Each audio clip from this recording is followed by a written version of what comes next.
Could we now have meta attachment setups?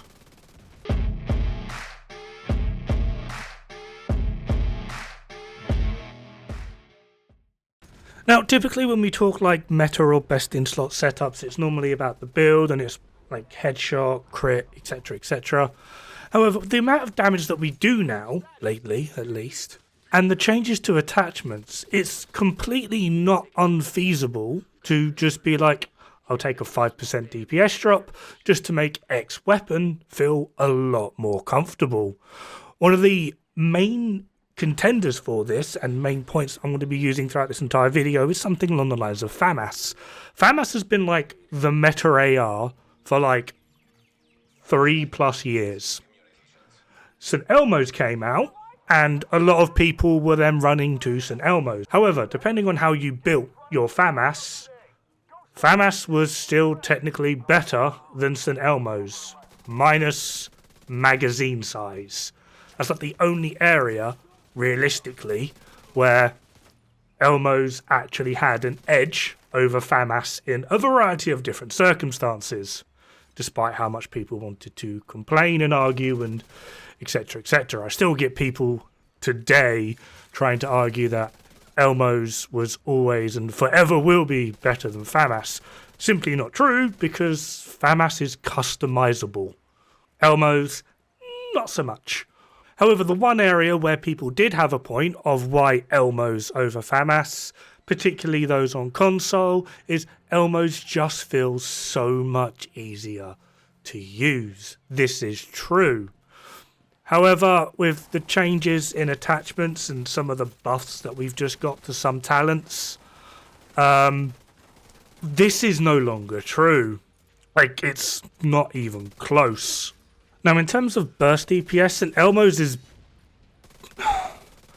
it's bottom third in terms of burst DPS, and when it comes to sustained DPS, even adding in the simple fact that it's got like the largest magazine capacity of all the ARs, it's just about holding on to maybe the top half.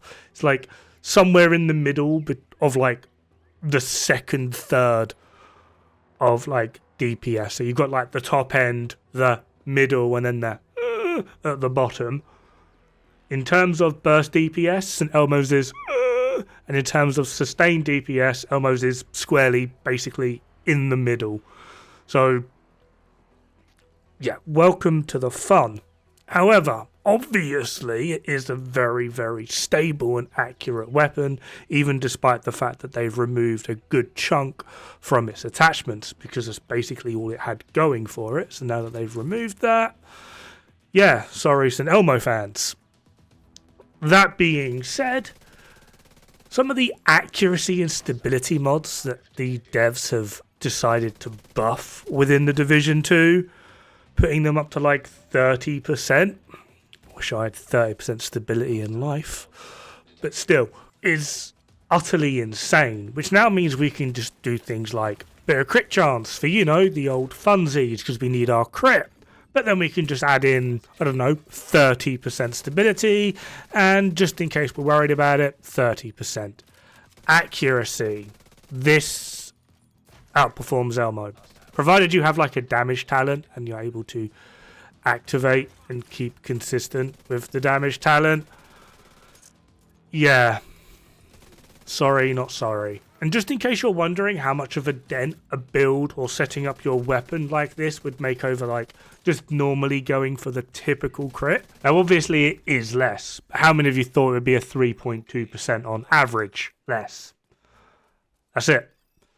So yeah, building it for crit with all of the crit stuffs is 3.2% more DPS for the sake of actually enjoying your weapons a little bit more. Now, there is obviously an argument to be made that a more accurate and more stable weapon means more shots on target. More shots on target means more DPS. This is true, but also damn near impossible to calculate. So I'll just stick with doing averages, thanks. Now, there is also a running joke at the moment. The best AR in the game is Dark Winter. And for those of you that don't quite get it, huh? What do you mean? Dark Winter's an SMG. Give your Dark Winter one of these for, you know, 50% more optimal range, because that's what that needs. one of those for 30% more accuracy, and one of them for another 30% more accuracy, and I give you an SMG that outperforms 90% of the ARs at varying different ranges. It's not going to be like absolute murder against something like a police M4 with Ranger at 40 meters, by the way. But against like the average AR with the average AR setup, Dark Winter is just absolutely annihilating at multiple different ranges. It's also pretty damn accurate, and it's also kind of hilarious to be using an SMG at that sort of range. So there are, you now win on the running joke. That being said, Dark Winter as a crit setup versus a range setup is a lot more of a hit, simply because we're actually able to get a lot more crit involved with things like Dark Winter, especially because it has a lot of crit rolls on it already. SMG, 21% crit. And they've also bolstered the critical hit damage mods, no longer giving 5, now giving 10. Dark Winter is really winning. Even if you go for the range setup, it's still beating a crit FAMAS setup by like 13%, which is utterly hilarious. Just yet another thing that the devs didn't test. Now, if you are going to start messing around with your weapons and builds to get some of these attachments incorporated, which I do recommend doing, it's literally like putting your game on like chill mode. It's quite fun. That being said though, particularly on crit builds, you want to sacrifice crit damage before crit chance. So when you're doing it, you want to, if you've got like critical hit damage mods in place, remove them, put some crit chance ones in, move the attachments on your weapon around.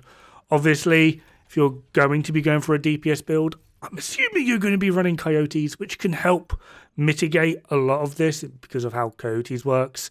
And then from there, you can start playing around with the overall build. For headshot builds, it's a bit more complex because headshot builds run a lot of handling anyway. Ideally, you shouldn't really need to do this. This seems to very predominantly be a more crit style thing.